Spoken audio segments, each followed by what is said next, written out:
Haïti, première république noire libre en 1804, est aujourd'hui l'un des pays les plus pauvres des Amériques. Comment cette nation héroïque a-t-elle été étouffée économiquement? La réponse se trouve dans une dette coloniale injuste imposée par la France pendant 150 ans, un héritage toxique du colonialisme. En 1804, après 12 ans de lutte menée par Toussaint Louverture puis Jean-Jacques Dessalines, Haïti vainc l'armée napoléonienne. C'est la première révolte d'esclaves réussie de l'histoire. La France perd sa colonie la plus lucrative, mais prépare déjà sa revanche économique.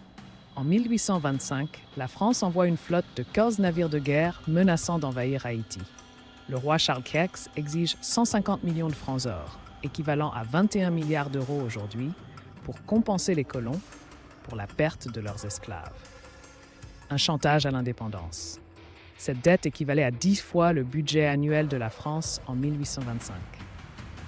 Haïti a dû emprunter à des banques françaises pour payer, commençant un cycle infernal.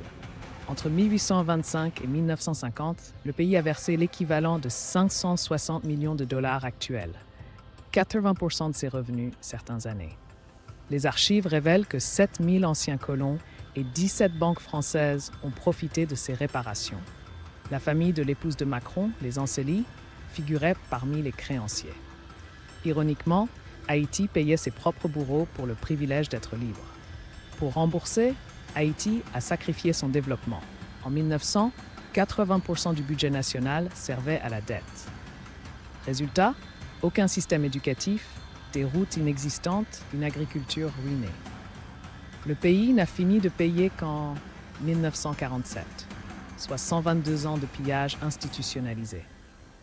En 1915, quand Haïti ne pouvait plus payer, les États-Unis ont occupé le pays pendant 19 ans pour protéger les intérêts financiers français.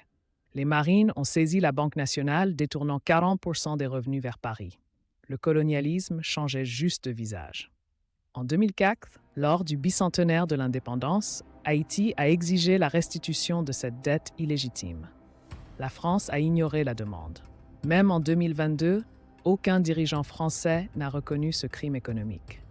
Pourtant, des documents prouvent que cette dette a été conçue pour punir Haïti. Aujourd'hui, des mouvements comme la Brigade d'appui aux organisations haïtiennes exigent justice. En 2023, ils ont calculé que la France doit 40 milliards de dollars, plus que son aide totale à l'Ukraine.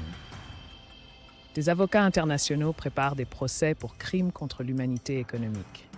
Cette dette a directement causé la pauvreté actuelle d'Haïti. Mais le pays résiste.